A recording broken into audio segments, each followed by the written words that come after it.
I was creating a moment for myself to get ready and make sure that today's episode we can have a good conversation. And of course, first of all, you have to introduce yourself for our guests. Of course, this is Stroda Aglago on Love, Forgive, Live podcast.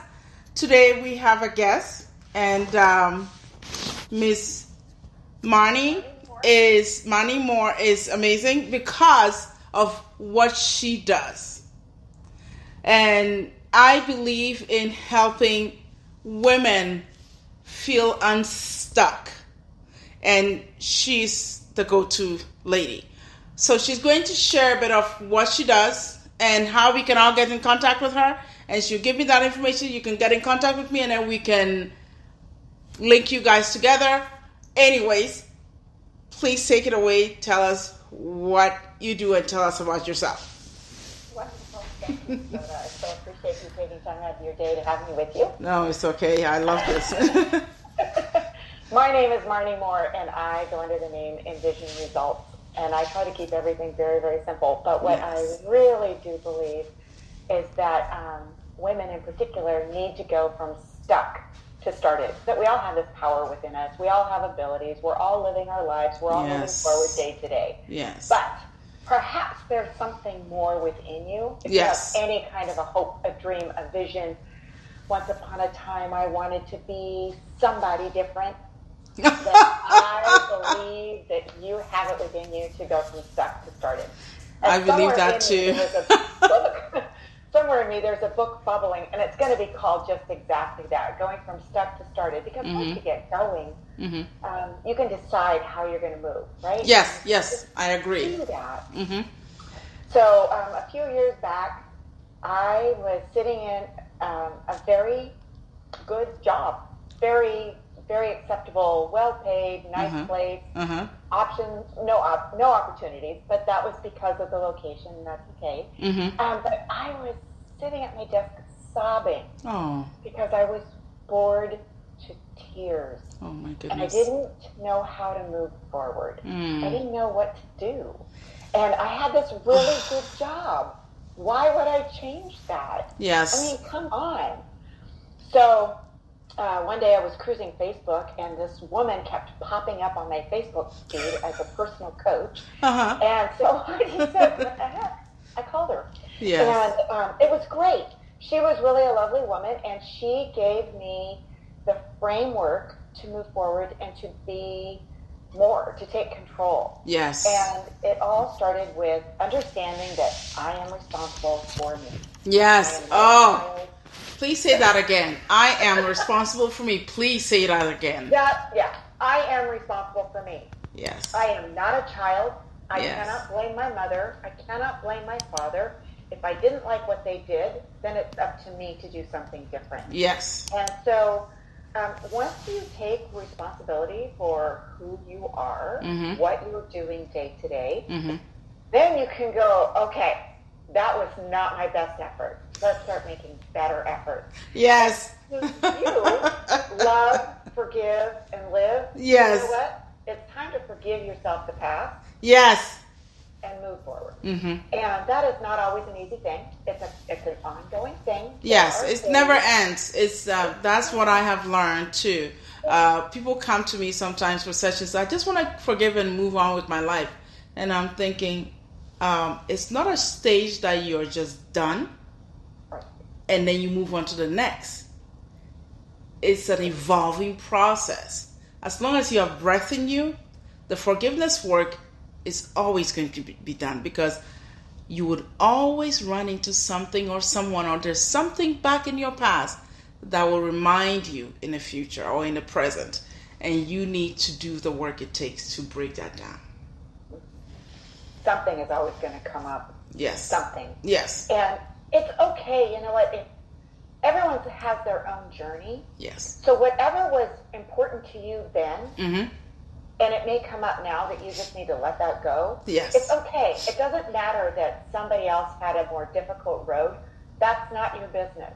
Your business is you. Yes. And what you want to let go and what you want to change. And when you can actually recognize what is in your way and just see it out there, then you can change whatever needs to change to move forward. If you just want to start changing everything today and moving forward, that's great, but it's not going to last. Of course not. Until you understand what it is that is tripping you up, yes, you're not going to move forward. You need to take the time to slow down, figure out what's in your way, and then move forward. Some people call it fear. I call it life. You know? Yeah. Life, believe me, life will come with all kinds of challenges, and boy, it comes head on. Sometimes I feel like I just got hit in the mouth, and then I'm like, that kind of hurt. And then you get slapped, and you're like, okay, now that hurt more. You're like, I thought the mouth one was painful, but this kind of hurt more, and then you get preoccupied with the hurt of life because it keeps coming. And then sometimes, you may get 3 or 4 of them happening at the same time, and you're like, really? Can I get a break? I know, exactly. And it seems like nothing is happening. Early on in this development, in this personal development, I was part of a couple of masterminds, and my life was collapsing around me fast. And I needed somebody to talk to. Yes. And these people said, no, we don't want to hear it because it's negative energy. We don't have the time for you. Go away. Ooh. And I was like, oh, wow. You know what? Okay. So I went away. I did my own little soul searching, me and a quart of Haagen-Dazs. But it felt good at the moment. It did. Yes. I was quite content with the Haagen-Dazs. Yes. It was rocky road. It wasn't going to talk back. I have to tell you, Talenti's salted caramel gelato is really a good caretaker. Now you're making me hungry. I'm licking my lips. I'm going to have to try that today. I've never tried that, so I'm going to try that. Very, very good. Totally worth the calories. Totally worth it. Anyway, I went home and had a little soul-searching party with myself. Talked to the quart of ice cream, and I talked to the mirror and had that heart-to-heart with myself. I said, okay. So then I called each of those people individually, and I apologized and said, I'm really sorry. I just needed somebody to hear me. And that's when I realized that my take on personal development had its own spin. Yes. That you need the time to just feel what it is you're feeling so that you can go, okay, why am I feeling that? I can move past that now. You can't live there. You're not allowed to live there. No. This is not a permanent state of being. No. But you do need to recognize it. I mean, talk about grief. Yes. I have some friends that just lost their son. Oh, gosh. And it wasn't wholly unexpected, but when it happens, it still hurts. It hurts. He was in his 30s, and it still hurts. They need time to grieve before they can move forward. You lose a friend, you need time to grieve before you move forward. 100%. You make a big mistake at work, you need time to grieve or stop or process, and then you can move forward, you can do better. But if you're just going to swallow that and move forward, it's going to come back up somewhere. Yeah, and it's not healthy either. Yeah, it's not. It's not at all. No. And so that's where I take my process from. I have a framework that I work with. It's called Thinking into Results, and it helps people to diagnose or outline a goal and a way to start making that really, really clear and happy in their lives, and then to figure out what's keeping them from that, because we all have within us this power to move forward. Absolutely, I agree. I think that's the key, to recognize that you have the strength within you, even though at the moment you may not see it, feel it, or believe it, or even understand it. However, the mere fact of you creating the possibility that it does exist within you, it's an amazing shift of an individual who is in chaos or battle within themselves and seeking that, I won't even call it satisfaction, but seeking a sense of relief and understanding that they can rest in their core and say, I'm moving forward. In order for an individual to do that, they must be able to recognize this shift that is possible. And it's counting on that strength within you, that great one within you that you already have. you can tap into that. And it's sad because usually when individuals are going through this, they can't see it. Yeah. That's why they need people like you to dialogue with and process and break it down, because what it creates is an understanding that, oh, really, there is another way? So true. That's so right. You mean there's something else I could do? You mean yes. I have to keep putting my head against this wall? There's another way. I want to say very clearly up front, I'm not a therapist. I'm not a counselor. That is not me. But if you are a performance individual, whatever that means to you, not my definition, it's you, and you want to move forward, then I'm the person to talk to. Yes. For you to help, to keep you accountable, to give you a different perspective. Every coach in the world, let's pick on football because everybody seems to know what that is. Their coach is not throwing the ball. The coach is working with them to explore their strengths. Yes. And asking them to move forward. And what are you thinking about? And can you see yourself doing that thing? What's it going to feel like to run into the end zone and catch that ball? What does that feel like? And can you get there? And for you and me, what does it feel like to put that away and to do what it is that we actually want to do and move forward and have somebody else give you their perspective? Because sometimes we're just too close to the situation. We can't see it. Yes, and it's true. Need more. I agree, because there's a lot of people that come in, and I have clients because of my job as a mental health counselor. I have people who come and they still have a coach, because, and some of them I even recommend to them, I think you need an accountability coach.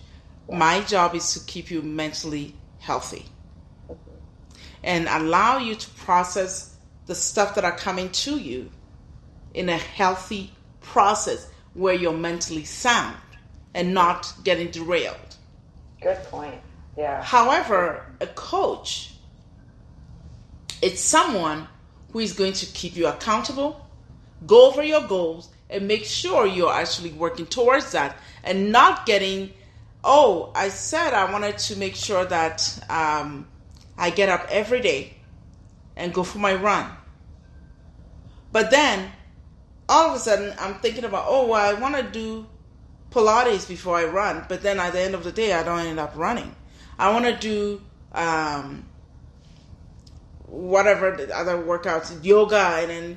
But we agreed you were going to start running first thing in the morning because your cardio is important. Or a simple thing as, the goal is to get you ready for school. You wanted to go back to school and get a new career that you want. Where is that? What is that? We came up with a plan. We drafted the plan. Point 1, you're going to do this. 2, 3, 4, 5.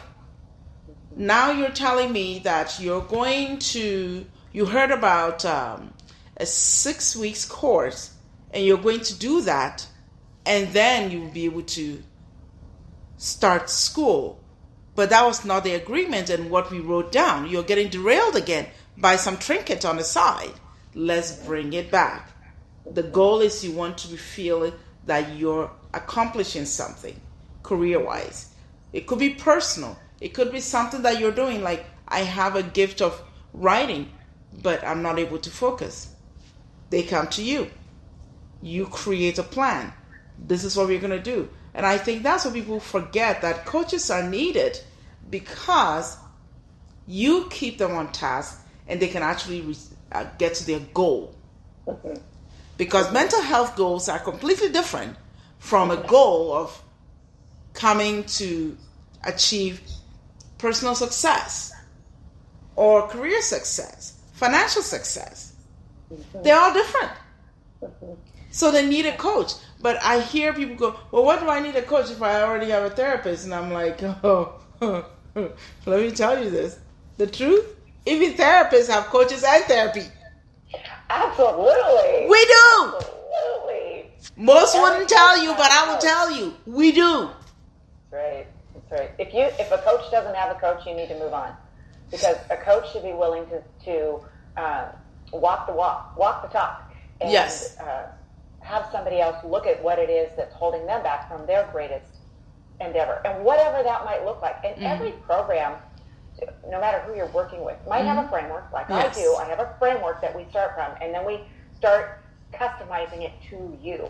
Yes. And they need to be able to have somebody hold them accountable. Yes. You cannot change what it is you're doing until you're able to look at it through a different set of glasses. Yes. And you have one perspective. Nothing wrong with it. It's fine. But if you want to change or grow, you've got to know that there is a different way. There is. There is something more for you to pursue.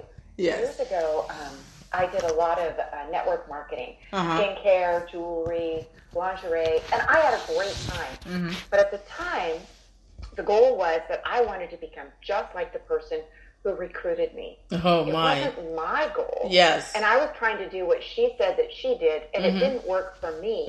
And I wasn't able to see that. Fast forward a lot of years, her approach was not good for me. Yeah. I needed to do it in a different way. I needed to not talk to friends and family. I needed to find a booth where I could go to a trade show and set up and talk to perfect strangers, because that seemed easier to me. Yes. And I was able to generate interest and little sales here and there. And when those little sales were successful, they brought on bigger sales. And it was finding a way that suited me. It wasn't doing the normal way. It wasn't doing what somebody else told me I should do. It was finding the one that worked for me, and it was allowing something different. If it's not working, stop doing that. Exactly. And I agree. I don't care what it is. Stop. Go do something else. That's very true, because I see what you mean. Because when an individual, a coach, may come with a certain blueprint of how they did it to make it, and they're coming to you, or you go to them, and they say, well, follow these blueprints that I did, and I made it, or I got it, or I got to this point.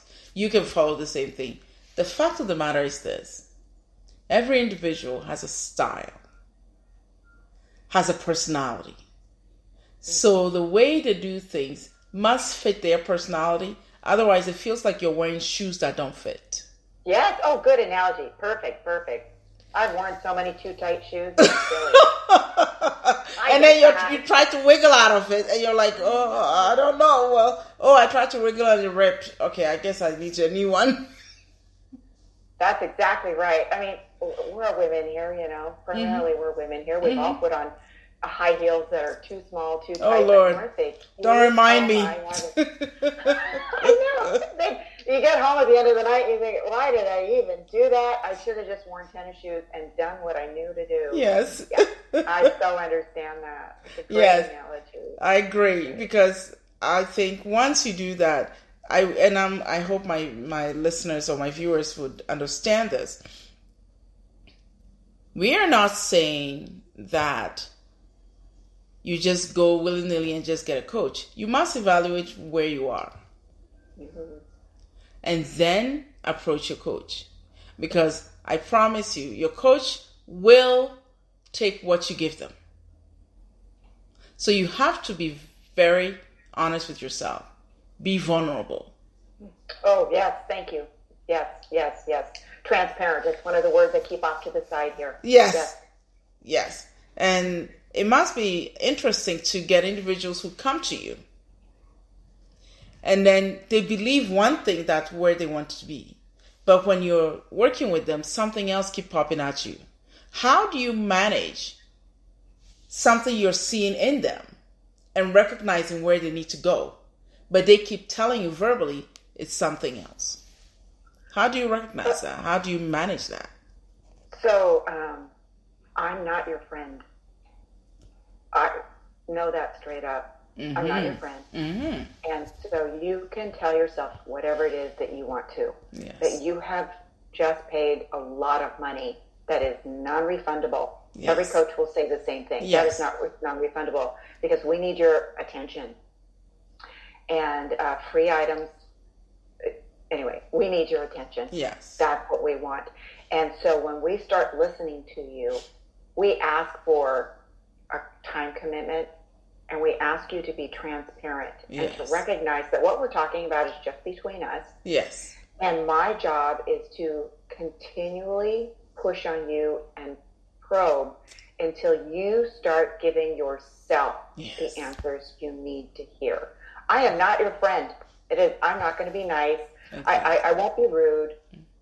But my job is to just keep coming forward and forward. And if it's to say, I see a complete lack of action here. We have been talking once a week for a month, and you have not done anything that you told me that you would do. You really need to rethink what it is you're doing, because something is standing in your way.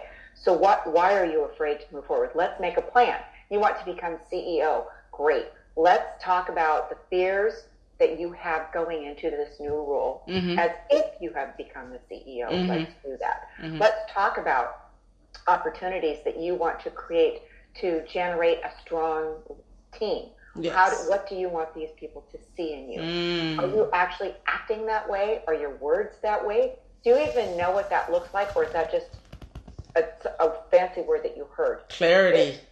How do you want to move forward? And what are the other commitments you have in your life? Perhaps it's a relationship, a husband or a spouse, that says that you need to make sure that that person still feels like and knows that they are important to you while you are achieving this great big goal. Yes. What does that look like? And if you're not you're wasting your time. Find a coach that you feel like you can talk with and be transparent with. Understand it's going to be expensive. They're going to hold you accountable. Yes. And they are not there to be your friend. That's exactly true. To push you to success. And I think that is so clear. I'm so glad you answered that, because sometimes people may perceive that, a coach is a fix-it. So they come. A guide. Exactly. You are your hero. I am not your hero. I am your guide. And I'm just going to keep pushing you and pushing you. And at the end of the day, when you get that Super Bowl ring, babe, that is on you. Yes. That is not on me. I'm just back here giving you a kick, a push, a shove, and making you face whatever it is that's in your life. And if you want to call it a fear, call it a fear. If you want to call it life, call it life. That's what it is. I agree. And I think this gets us very clear. Thank you. I love that answer, because it makes it clear, because it has to be done. And they seek you out for a reason. And you're taking on this responsibility because you recognize that this individual is ready. When they seek you out, they're not seeking you out for the sake of, I just want to seek someone out and just, like you said, I'm not your friend. We are here to achieve a goal, and we will work towards that. And to make sure that the individuals stay on task, yes, you have to make sure that they recognize their responsibility in this task that you didn't put it on them, they put it on themselves and seek you out. And in doing so, one of the most, I want to know, what is one of the most rewarding things about this career, or this path, I should say? Yeah, it's actually, it's watching somebody make that breakthrough and move, to actually make that breakthrough and move forward on what it is that they previously thought they could not do. So I have just a couple of clients. I'm just, like I said, I'm just getting my feet wet, or really making this ball roll. And I have one person that I work with, and she's a nurse, and she's been struggling to reach out to other nurses and to form a mastermind, if you will. People that they can support each other in their industry, make recommendations, find that energy again that they once had when they went into it as young women, and they wanted to care for the world and make everybody feel better. And so that's kind of been lost, and now she's trying to find it again. And she just could not make that breakthrough. And just in the last 2 days or so, She called me and she said, I did it. I reached out to a specific person. I told her what I wanted. I told her how I wanted it to go. And she said, great idea. I can't wait to begin. Ooh. And so now she's got this excitement in her to do it again. And she doesn't have to come up with new words. She has the words already written down. She knows where to go. And it was my goodness. That part that was so exciting that she had been talking about for so long that she finally did it. And she had to get to a point where she had to do it. I mean, there were no other options for her. She was done with the excuses. She had made the commitment to herself, and it was time to keep that.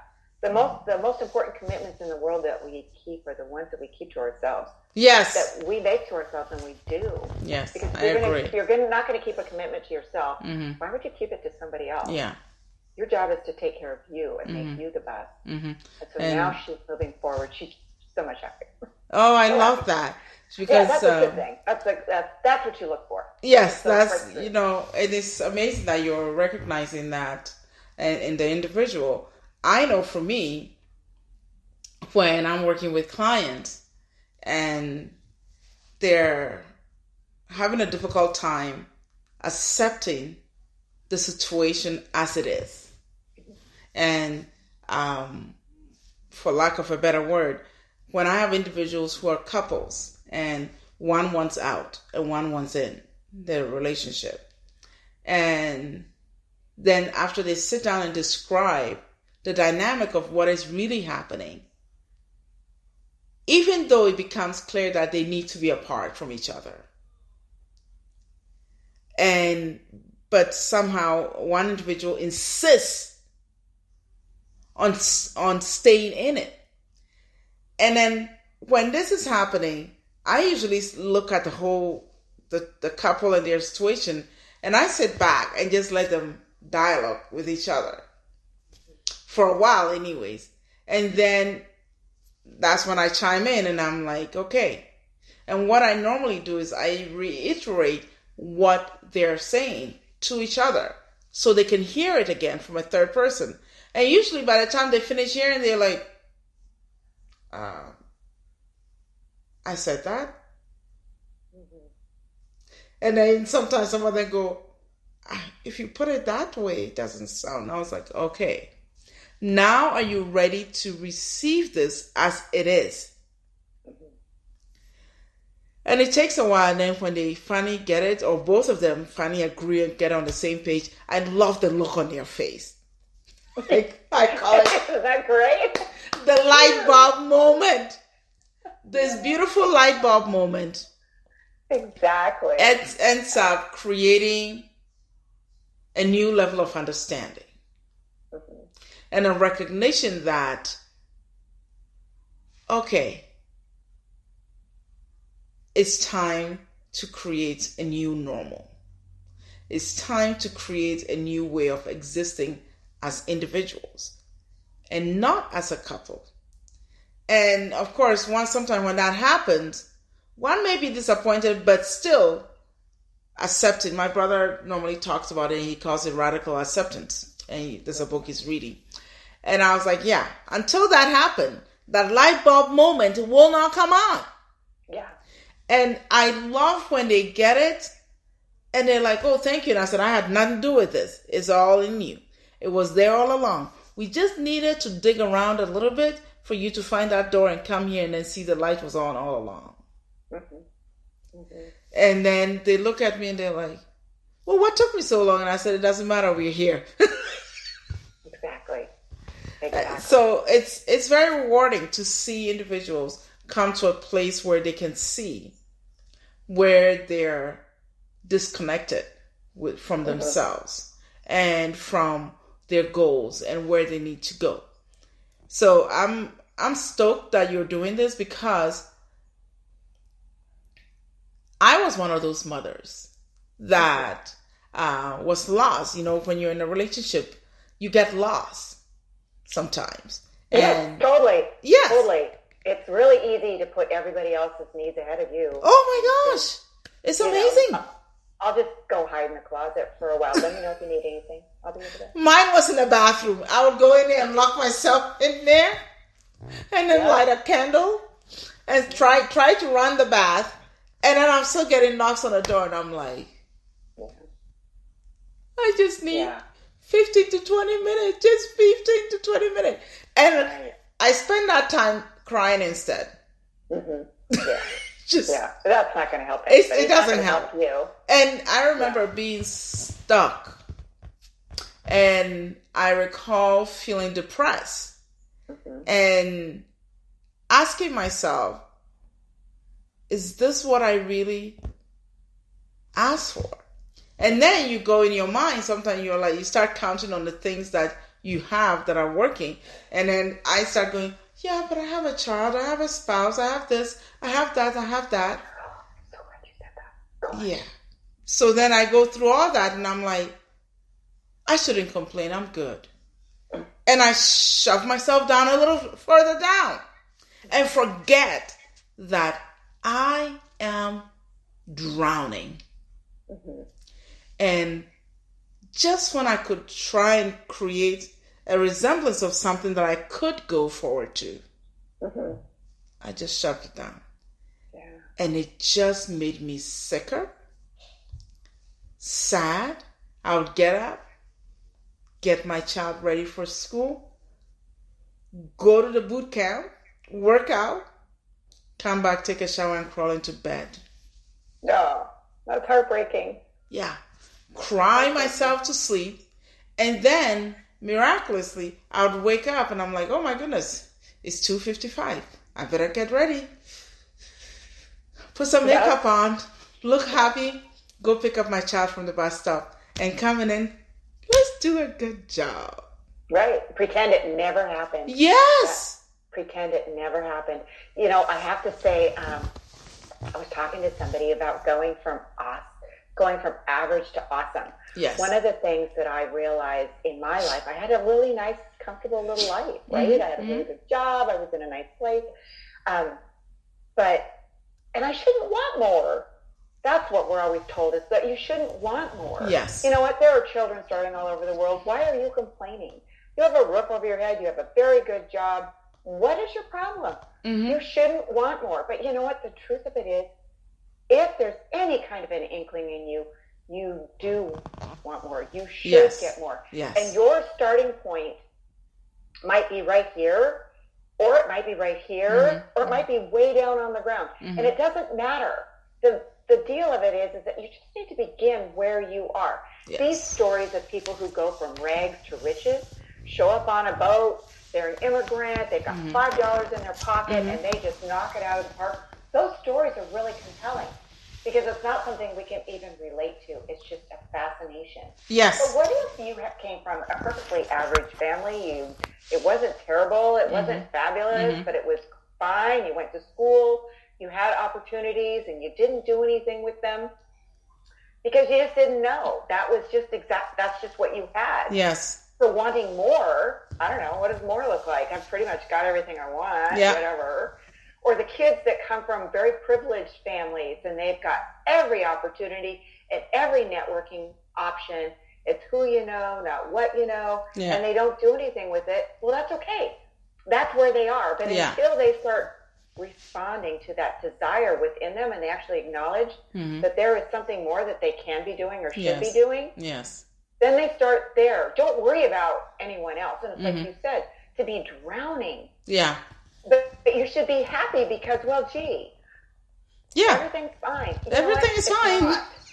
Yes. It's not, because you are drowning. Yes. Go forward. Do something more. Reach out. Take a class. My client, the nurse, she's like, well, what about my kids? I've got to take care of my kids. I'm going to pay the mortgage. It's like, so what? You're going to do that whether you're drowning or whether you're excelling. Yes. You're going to do that whether you keep doing this or you start pursuing something more. Pursue something more. Yes. Do what you need to do to fill yourself up. And you cannot give what you don't have. Yes. So please say that again. And overflowing spiritually, financially, emotionally, and physically, it ain't happening.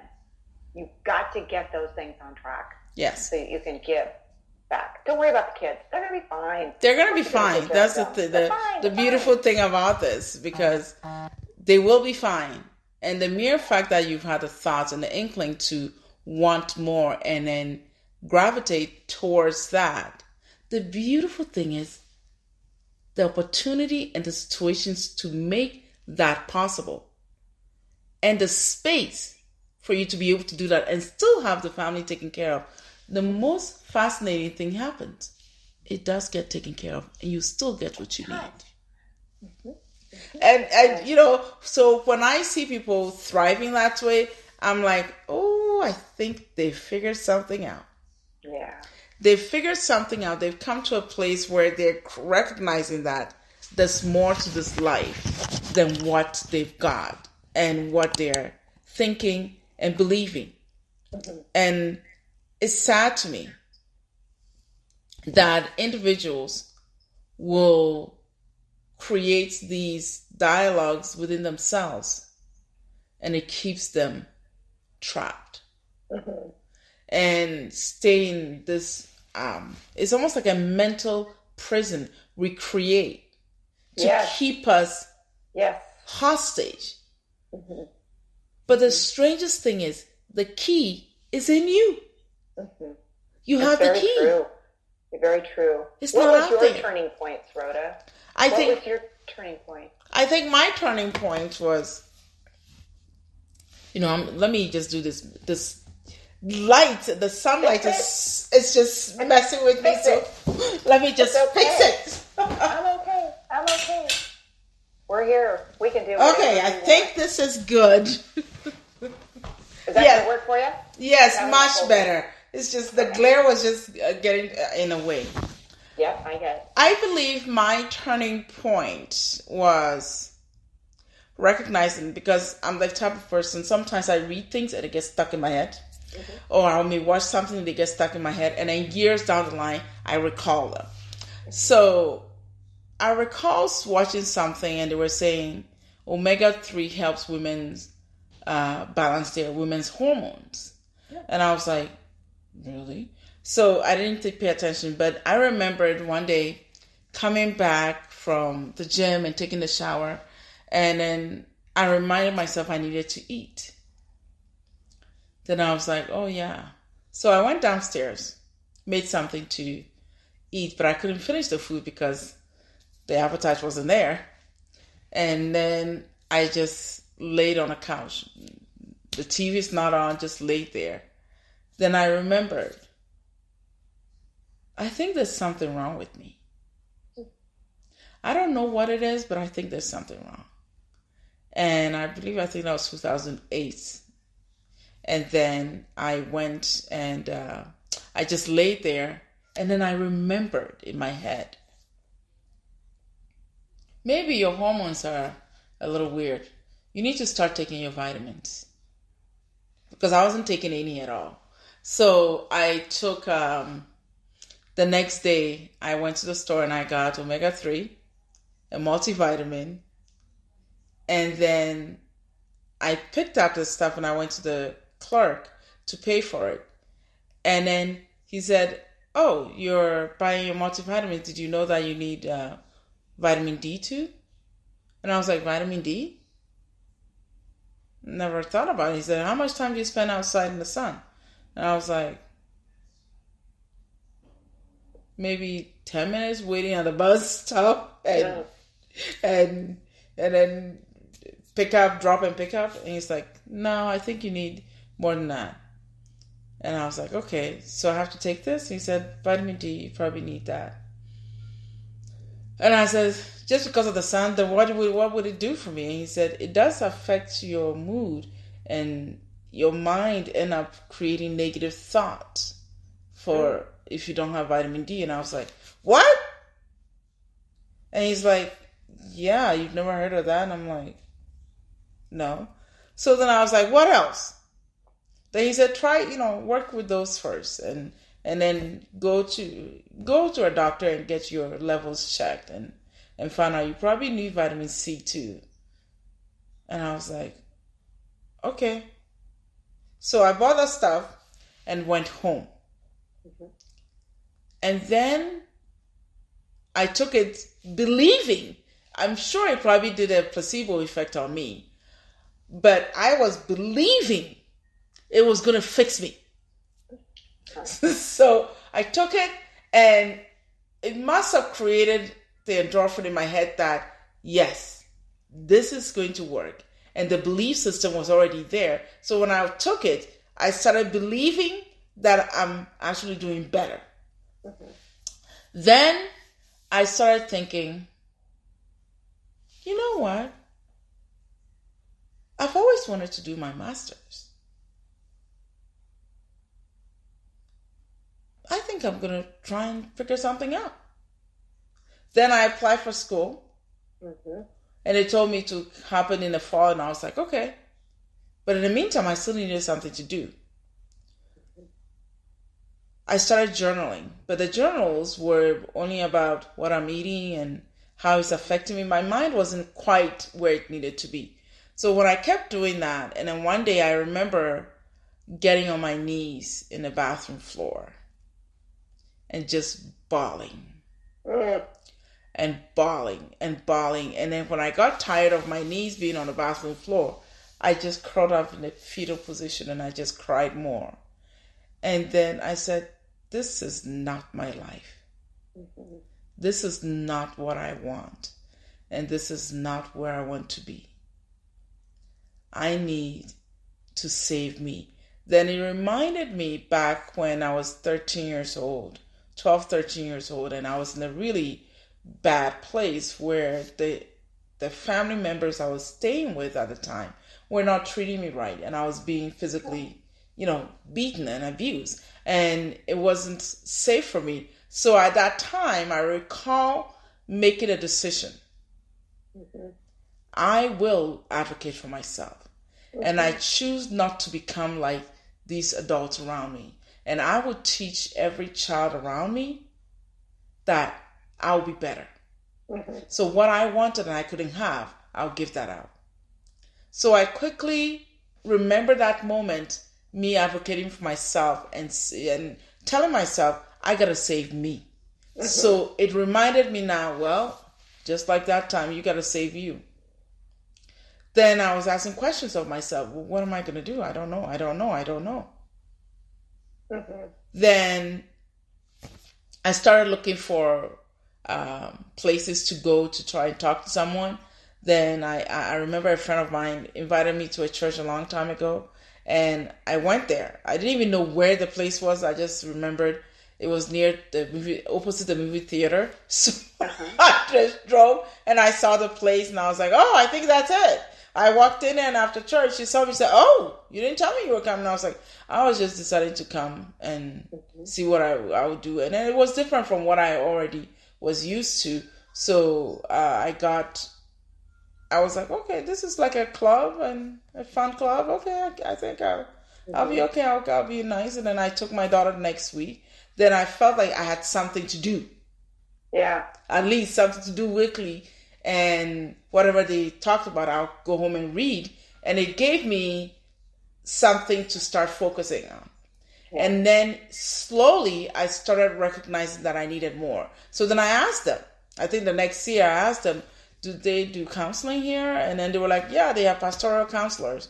And I was like, yeah, I want to see them. So I started talking to them, and they were like, yeah, you have a lot. And then it allowed me to start seeing, and I told them I wanted to go to school. And then I just started one class when I started the counseling the following year, and it gave me an outlet and clarity. Then I felt like I had something worthwhile, and I was actually beginning to do something that felt like I was alive.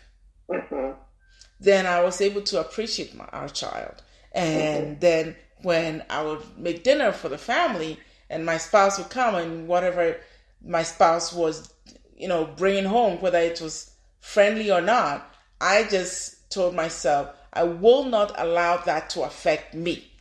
Right. Because if somebody's behaving in a certain way, if I'm not resonating with that, I cannot take that on to me and make that my issue.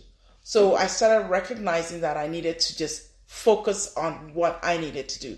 And the counseling at the church was helpful because it kept reinforcing the fact that I am not alone. I can grow out of this space and describe to me what I was dealing with and how I needed to create that shift in my mind that I could go for more. And it started with a decision. Oh yeah, the decision is very important. If you cannot make it, you're done. Yes, it started with a decision. Yes. And then it was one thing led to the next. Yes. And you didn't know how it was going to happen. No, I was you so just confused. Knew that it was going to happen. Joan Rivers, she's passed, of course, and she had quite the colorful career. Yes. But she said she broke into a man's industry. She made a lot of changes. Oh yes. Broke into a man's great comedian. Industry. And she said she just walked through every door that was opened to her. And so she didn't analyze it. She didn't overthink it. She just started moving forward. Yes. And it sounds like that's what you did too. Yeah, I didn't even know what I was doing. Yeah, one thing led to the next, and it's not about, you don't have to know the plan. No. You don't have to have any kind, but you have to know that there's somewhere else that you're going. And if you can isolate that, that's great. But just accept that may happen down the road. Your purpose is for expansion and development. God, the universe, source, spirit, call it what you will. That energy that connects us all yes, is giving you this inspiration yes, to move forward. Yes. And to explore it. And it is your God-given responsibility. Yes. And right. Yes. To develop that. And if you don't, you're shortchanging yourself. Yeah. And you need to continue to move forward. You need to find that path. But you don't have to know how today. Yes, and that's what we need our young people to hear. Yeah. They want all the answers today. No. That's not going to happen. And like I said, earlier on, the network marketing, I didn't know how to make it work. But when I quit doing the prescribed way, yes, and just let it be easier and did what worked for me, what felt good to me, yes, then it became easier. Quit trying to force what you're doing. If what you're doing is not working, stop doing that. Yes. Stop it. Yeah, I agree. Back up. I agree. Let it be easy. Let it be easy. And you talked about journaling. I suck at journaling. Totally suck. Have you ever done word association? I have not. I have never done that. It's powerful. Is it? Yes. I'll have to look into it. It's fun. But the journaling, though, I'm so happy. I just suck at it. But what I do is when I am inspired to do it, I act on it right now. Oh, good. And when you do it one time, then it becomes easier a second time, and then it can become a little bit more consistent. Yes. So, a lot of life is that way. When you do one thing, when you achieve one little goal, you went and bought your vitamins. You made a decision that you needed to take vitamins. Yeah, strange enough, I don't know how that, but it just popped in my head. Exactly, and you acted on that. And that's the important thing, is to start acting on that inspiration to move forward. And when you decide that you're ready for a coach, you'll find that coach. Otherwise, the lesson will be repeated until it is learned. And I'm asking you to quit doing that. Yeah. Quit banging your head on that wall. Yes. Pay attention and slow down. Not everything needs to happen yesterday. Yes. And expect that your life is going to change as you go along. That you're going to lose friends. You're going to get new friends. Yes. But I tell people, it's not often that you keep the same friends from grade school. Yeah. High school. I agree. College. And so it's okay to let other friends go. Yeah. If they are dragging you down, family and friends are probably not your biggest supporters. They love you. Yes. Oh, Lord, yes. But they're not there. I mean, because you fit a role. They have made you into the person that fits this chunk of their life. And if you're going to do something different, that's just going to mess up a whole bunch of stuff. Yes. So if you could just quit doing that, that'd be really great. So what I'm suggesting to you is that you quit them. Yes. And it doesn't have to be forever or for always, maybe it's just 15, let's pick on your mother-in-law. 15 minutes on Sunday and on her birthday and Mother's Day. Okay? And then that's done. Right? And it would be really good if your husband took his mother out for dinner. not you. Your husband did that. Yeah. And then you can, right? It's a good day. Have a nice afternoon. Call me when it's over. I will be on the couch binging Netflix. Yes. Be a great afternoon for both of us. Fabulous. I agree. I agree. Those things are there, but they're hard. Yeah. Those decisions are hard, but we want your results, and we have to increase your. Let's pick on some words that are just buzzwords these days, but they mean something. Let's change your vibration. Let's change what it is that you're feeling. So you pursue those things that seem right to you. Yes. They don't need to seem right to anybody else. It's about you. It's because you're pursuing your birthday candle wish, right? Rachel Hollis talks about a birthday candle wish. That one wish, that candle is on that cake. If you take a deep breath and you blow out that candle, and if you tell anybody, it's never going to come true. Yes. But you just need to know in your heart you're going to get it, and you start moving toward it. You start changing what it is you think about, and what you think about, you will bring about. Yes. And the more you focus, the better you're going to get at that, and more opportunities are going to come your way. Oh, when are you want kidding? To buy a new it's red powerful. Mercedes, nobody's driving a red Mercedes. But as soon as it's on your brain, every other person's got a red Mercedes. I agree. So, right? And so you've got to, but that's what you need to do. You need to become obsessed. You need to think about it. Write it down, get clear, find new people. And when you start opening your mind to new possibilities will show up. Yes. That's the law of attraction. That's what you're going for. Yes. I want your results to be stellar.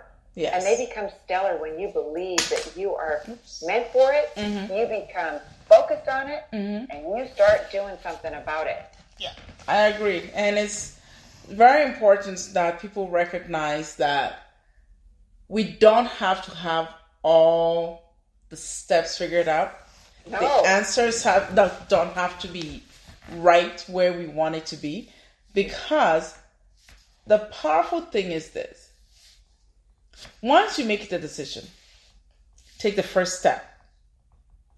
You don't know when the next step is going to be, or what it is, or how. But the most powerful thing is, it shows up. And then you're able to recognize it at that time. Oh, okay, I'll take this. Then you take the next step, and then you get there, you see another one, you're like, wait, I didn't even realize this was here all along. Exactly. Yes, it was. Isn't that the truth? Yes. And I recognized that once I took steps towards that and started seeing that, I started going like, wait a minute. All this was here and I didn't even know it? Yes, because you're not making a decision. And this is what I believe strongly, that pure spirit, creator, God, the universe, call it as you may, is waiting for your decision. Yeah. Because everything is ready. And it's, from the words of Superman, when his father put him in a capsule and he was sending him off, he said, everything you need, you have. You already have. That's us. We already have it. But until we make a decision that, okay, I'm going to do something. I don't know what it is. I don't know how it's going to come about, but I know I'm going to do something. And then take that one step. It's just beautiful, because the steps keeps coming and coming and coming. And then it elevates you higher and higher into your vibration, into the higher vibration that you're supposed to be. And it's the same thing when we talk about faith, manifesting. It's all in one. You must make that decision and take the step. And when you take the step, like they said, seeing before it's even there. Because the imagination takes place, begins to have that drive. But you don't know what it is, but you know that something, even though it's not physically here, it's not something you're seeing right now, but you just have this feeling. Because as your vibration increases, or your vibration rises to where you're supposed to be, that feeling, because of a lack of a better word, that feeling of wanting the place or the being that you want to become becomes clear every day. Oh, yeah. Each goal goes on to the next. One success leads to another success, leads to another success, and then you've achieved a goal. And when you get there and you're standing on that little hill and you're looking around, it's like, oh, there's another goal over there. Yes. I am going to go get that one. You know what? Get out of my way. Yeah. I have got something else I've got to be doing. And it's these vibrations. It's, feelings are words that we have invented. Humans have invented to describe your level of vibration.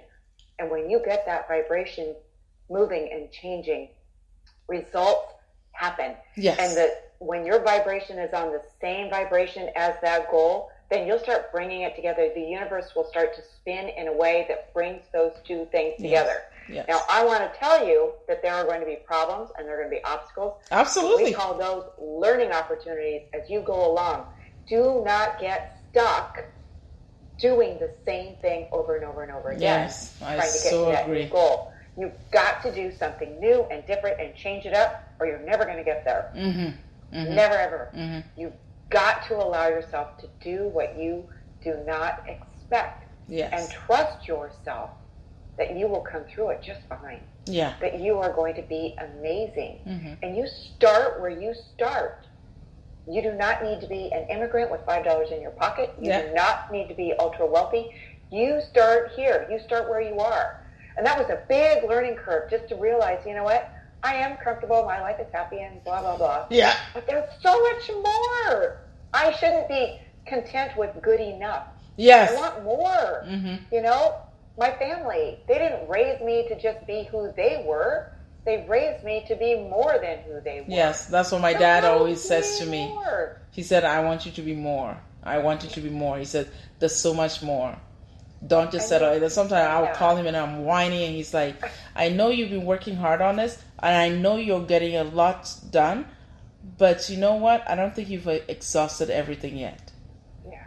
I had that conversation with my dad at Christmas. And I was like, Dad, I'm so frustrated. I'm doing this. And I got to this place. And I feel like I'm just banging my head against the wall. He's like, I hear you. And I hear everything you're saying.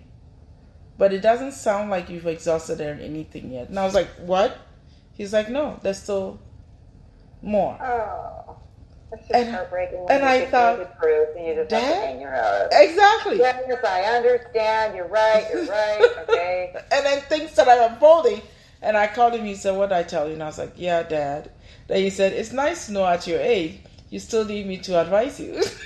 And you still need a parent. And I was like, well, I'll always need you, Dad. And that is the beauty. Because in my younger days, I used to beat myself and say, why am I being so greedy? Why am I just never satisfied? Why am I constantly just, holding on to something and thinking that why can't I just be satisfied? No, it's that greatness within you. Yes. That says, don't be satisfied. You're more. Oh, yeah. You're more than this. Yeah. So when you start, you make that decision and you start having gratitude for what it is that you have right now, you recognize that this is good. Yes. And why. Don't forget the why. That was a big step for me. Was going, I'm grateful for the home that I have. Why? Yes. You know what? It's in a really good neighborhood. I've made some really good friends. I have plenty of space. And I feel very comfortable and safe here. That's a good why. Okay. Yes. Doesn't mean I'm never going to buy a new house. Yes. But it means that right today, this is a really good place to be. Yes. So I can let that relax and I can move forward. I so agree. Yeah. I'm stoked because I know that is what people are struggling with. And I feel, and I know within my heart and in all of my being, that depression comes from believing and coming to an understanding that we create that we are lacking something, that we don't have something. When we focus on what we don't have, that will put you in depression.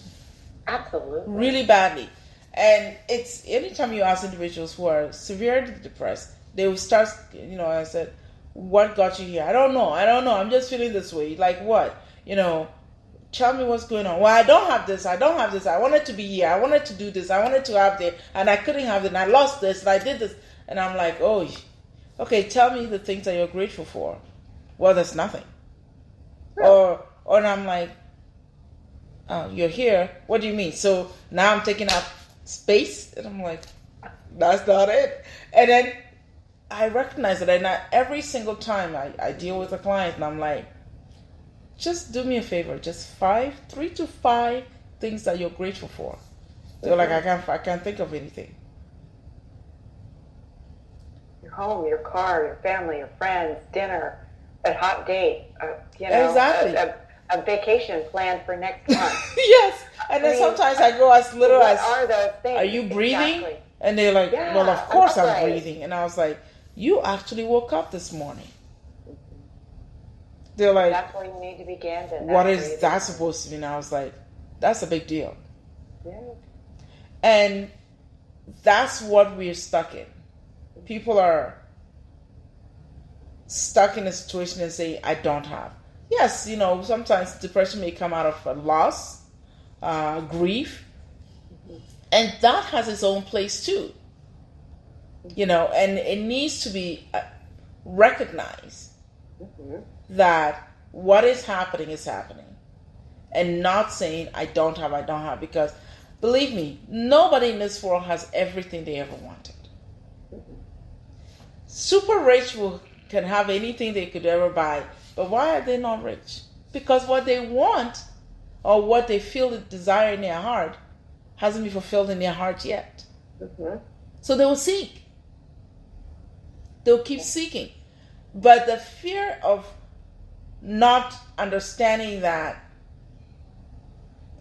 I can be okay with this, and know that what I'm seeking or what I'm going after is possible, and I can rest in the presence with that and say it is all right, and I am good. I will keep working towards it because it is possible for me, and what is here is what I will see. Then that stops us from saying, but I want and I don't have. I want and I don't have.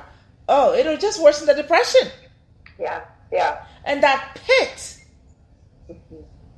Oh, I remember when I was in that pit, it was scary. And the strangest thing is, I didn't even recognize it was depression. I'll be very honest for full disclosure. I didn't know I was depressed. Yeah. I mean, how could you? You're in it. You can't see it. You can't see the forest for the trees. No. And so until you can step out of that and have somebody else look at you and go, you need some help, sis. You just can't. Yes. And that's where people like you and me come in. Yes, I love We're there this. to not be your friend. We're there to help you see what you need to see. Mm-hmm. We're there to put on a different pair of glasses and refocus and look at things, life, the past and the future, the past and the future, with a different set of eyes, a different perspective from somebody else's point of view. Can you see it from someone else's point of view? And when you can change your perspective, you can change that reality. When you put on a different pair of shoes, you change the way you look at things. You change the way you walk. So what does that look like? I mean, just in a real simple thing, tennis shoes versus high heels. You got to change the whole way you carry yourself. Yes. So how does that work? So let's apply that to life. Let's change that vibration. Let's find those results. Let's move it up. And if there's anything within you that says I could be doing at least 1% better, then there's something more that you need to be doing. I love it. Let's figure out what that is and move forward. I'm so glad. My last question, I know I ask everybody this question, so I'm sure you've heard it before. And the question is this: knowing what you know now, and the wisdom and the knowledge you've acquired now, and still in it, in developing, if you had to advise or impart wisdom or knowledge onto your younger self, what would that be? Oh. I have thought about this. And this is what it is. Good. It does not matter what anybody else thinks. Your job is to take care of you. Don't sweat what the cool girls at school think about your jeans. It does not matter. Yes. Do not sweat what your parents think about your career choice. It does not matter. Yes. Do not worry one hill of beans what other people think about you. Just move forward. And that's sometimes really hard to hear because you need a support group. Yes. But when you say, I'm in charge of me, then you go find a support group that wants to support you. Yes. They want to be part of that ride, that experience. Yes. That's what a mastermind is. They're not there necessarily to be your friends. They're there to help counsel and offer not opinion, but guidance. Bounce ideas off of them as you move forward. Yes. That's what you do. Yeah. That's what I would tell my younger I self. love this. I'm glad. Does not matter one hill of beans. I'm glad because, yes, I would have been one of those young people in my undergrad. The confusion and worrying so much about what everybody thinks. Oh, my gosh. Right. So many things in life I did not do because someone else said not to. Anyway, I can look back on it and just hang my head in sorrow and shame and ask God for forgiveness, but here I am. And, the other thing is that when you make a decision as a young person, it does not need to be forever. Yes. Go for it. Make it work. So what if you join the Army now and you're in it for 6 years, and then from there you go to college and you decide to become a therapist, and then from there you go on to become an entrepreneur and start a business or start investing in real estate, and from there you decide to go on and be a travel blogger. Why not? Exactly. That was me, though. I was, my goodness, I went from working as a office manager for a lobbyist firm to owning a small, opening a small business as a nanny placement agency, then doing being a parent coach for newborn, new parents, anyways, who bring new babies home, and they're like, "What do I do with this baby?" Yeah, and I'm like, book. Unfortunately, there's no book. There's no book, so I'm like, I'll help you. So I would go into the home and spend the night there, and then stay there with some families as little as 10 days to 6 weeks, and show them everything. Then I'll come up with schedules, write things down, feeding schedules, play activities, daily activities, write everything down so when I'm done, they can take over. And then everything that's going on, the child has done, I write everything down for them. And then I leave. I did that. Then I tried to do other things like cleaning a home. And I remember my first job cleaning a home, and I was fired. I started in that parking lot crying. And then the lady said, I was like, "Why are you firing me?" She's like, "I can't." And I was like, "Why?" And she's like, "With your talent and with your education, I can't." And I was like, "I don't care though. I just need the money to help take care of my family." And she's like, "No." And then she gives me more money than I earned that day. And I cried, and I was like, "I've never been fired like this. This doesn't make any sense." Then from there, I ended up getting clients and working with them. So I did all that. Then, crazy enough, I got into phlebotomy. And I'm like, I'm afraid of needles. I was like, what does this have to do with counseling and therapy? I stopped school, went to do phlebotomy, then learned, got that job, worked for a while, and then go back to grad school, and then try to do the newborn services because there was a client that used my services years ago, got pregnant again, and she's like, "Yeah, I'm not having this baby without you." And I was like, I don't do that anymore. She's like, "Well, you gotta come back. I need you to help me with the second baby."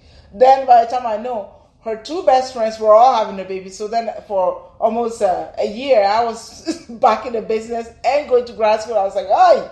So I had like 3 jobs. Then I had to quit the phlebotomy, focus on school, and then doing the baby thing.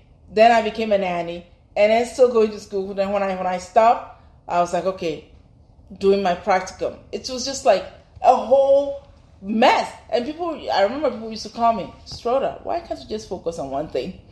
Yeah. And I'm like, listen, I've been trying, but life just happens, and then I have to change things up. So it doesn't matter. And now that I look back, they were all great lessons.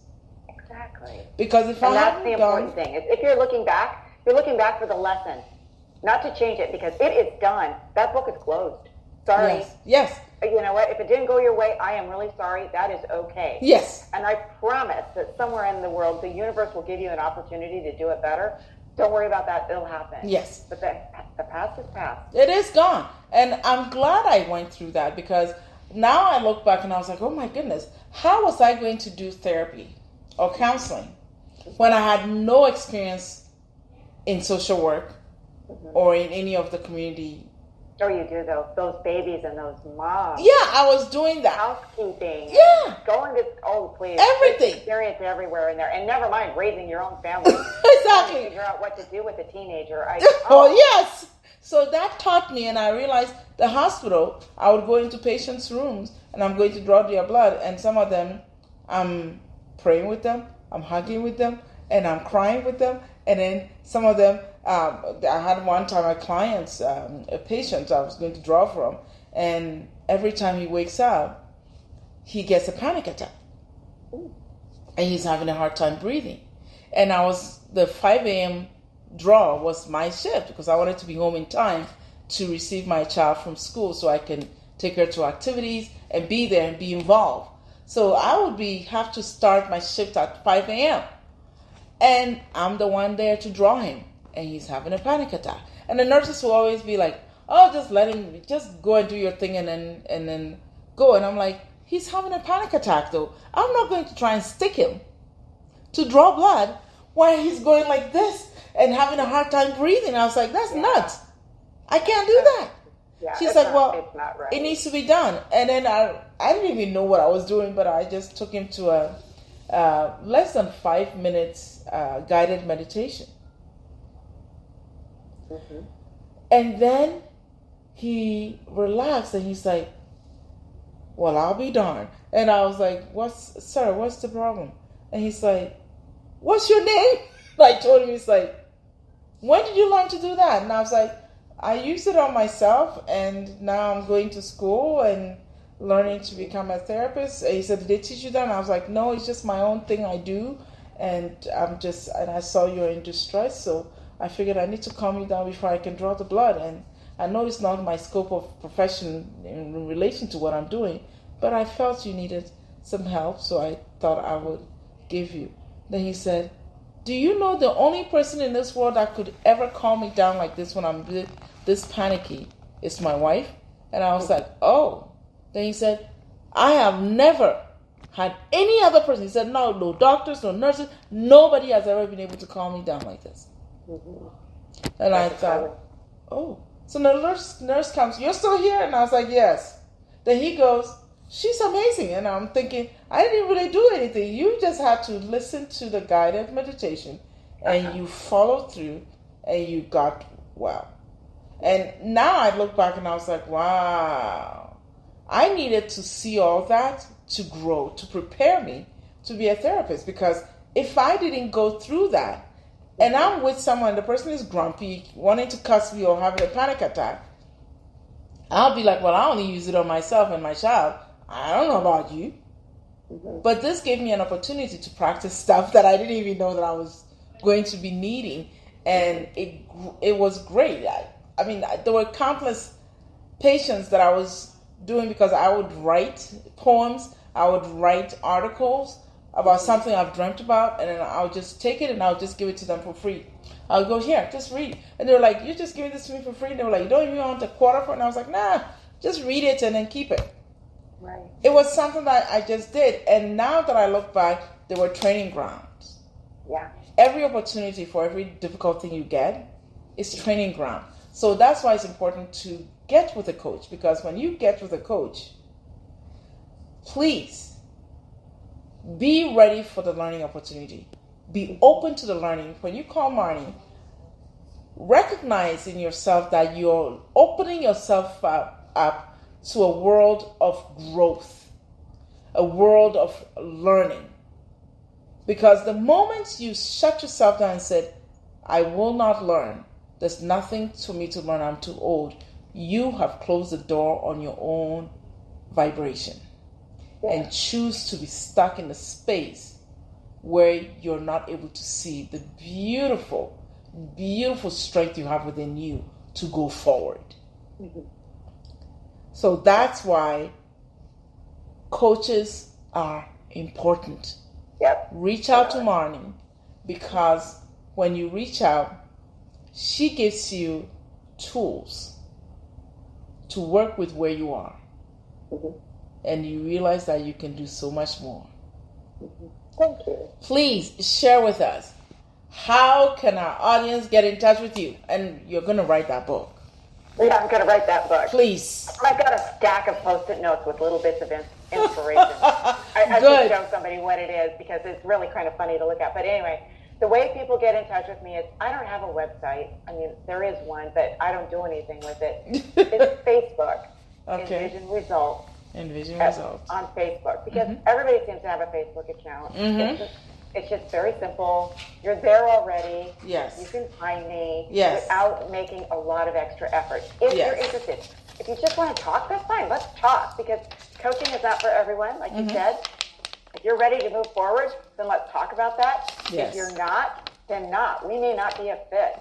And I am not your friend. I'm to call you out on your problems. I'm to point out those things that need to be done. My coach told me that I have a serious case of inaction. I thought that was just so rude. But I moved it. And we move forward. It's like, ugh, okay, I will get one thing done. And you know, when you get that one thing done, it's like, wow, I did it. Yes, the accomplishment. Exactly. But Facebook is the best way to get a hold of me, and then message me from there. Okay. You're already on Facebook. Yes. It's just very, very simple. And it's private. Nobody has to worry about anything. You can just look and kind of get an idea. I post pretty consistently, and I want you to know that there's value to be had. Yes. And we will talk at no charge in the beginning and see if just all you need is a push. Yes. And if that push will get your ball rolling, go with it. Yes, no I big agree. deal. If there's more that you want, then we can talk about that. I love this, Marnye. Yeah. Thank you so much. And I am itching, like literally itching and waiting to read your book. Because, I know, me too. Yes, because it seems like we are all on this quest to writing, and I am finally writing mine. And you talked about that. That's great. Yeah, and it's great, because I was dabbling with children's book. This is the other tip. If you don't like writing and you feel like it's too much of a commitment, it's especially good to start writing children's books. Really? Yeah. Come up with, because as a coach, I'm sure you have an amazing imagination. You can create stuff. And one of the things that I remember a little girl actually this Christmas, and I was so proud of her. She comes to me because I wrote this 2 books. One is called Army of Angels Watching Over Me. It's still being reviewed, because there were some mistakes in there, so it's being reviewed to get things done right. And then the other one is that one is on Amazon. It's called Polar Kiss. And Polar Kiss, the little girl read the book, Polar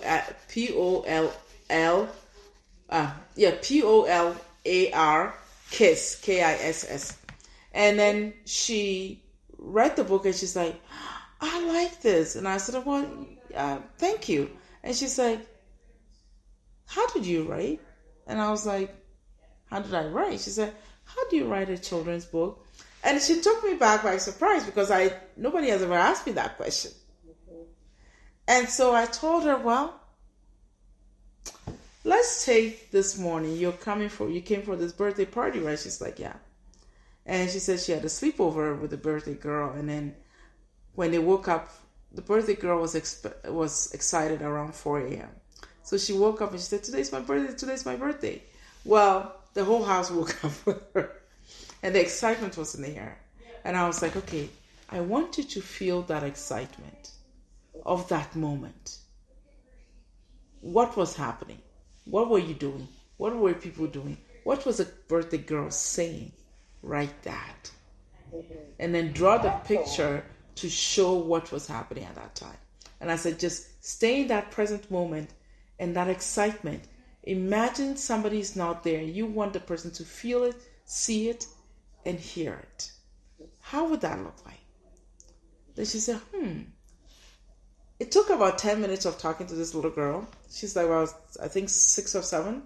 She went away and she asked for some paper and a pencil. She went and started writing the story. She wrote like 3 little pages. She had stapled it and she brought it. She said, look, I've started my story. And I was like, that is beautiful. A week later, she drew the pictures to the words and then gave it to someone to bring it to me to read. I read it and my heart, I felt my heart was swelling with joy and excitement. So I was like, I didn't even know that I could describe that to someone to do. And this little girl ran with it. Yeah. So then that made me realize anybody can do this. So it could be, I don't know if you have pets, watch them and see what they're doing. You could write about that. And it's not silly because there's a little girl or a little boy out there who would read it and like it and be like, yeah, my pet does that. It could be like I sometimes just watching the butterfly and I write something about the butterfly. Oh, I'm walking and I see a turtle and I'm writing about a turtle. And of course, my family thinks I'm crazy because I'm writing about everything. But that's the fun thing. And then you find it so much more exciting because it opens up. And usually, I don't know if you know this, but apparently the angel that helps artists, writers, creative people, speakers, and children, because of it's all about creativity and in an imaginary world. Yeah. It's Angel Gabriel. Really? Yeah. It Shocked me when I found out. Yeah. So look it up. You can read up on that. I will. And then when you're working and you're asking the universe or you're asking God to ignite this creativity in you to do the stuff that you have to do, because I'm not the most disciplined person in the world.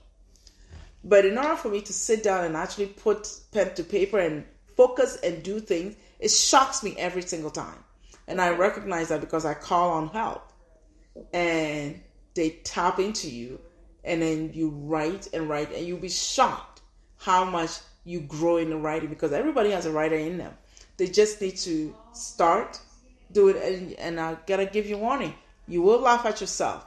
Have a great time laughing at yourself and what you write. That's all therapeutic. You will enjoy it. Excellent. So good to hear. Thank you so much. I can't wait. And then who knows, if you do write your first children's book, let's share it. Come on over and let's talk. And then you can talk about the process and the joy of being that creative and surprising yourself. And I look forward to it. Thank you so much for joining us. We look forward to you coming back to Love, Forgive, Live podcast. Yes. It's been a pleasure. It's amazing. You're a sister to me, and we could talk forever, but I know we all have things to do. Really should get going. Yes, we all have things to do. So I appreciate you, and I can't wait.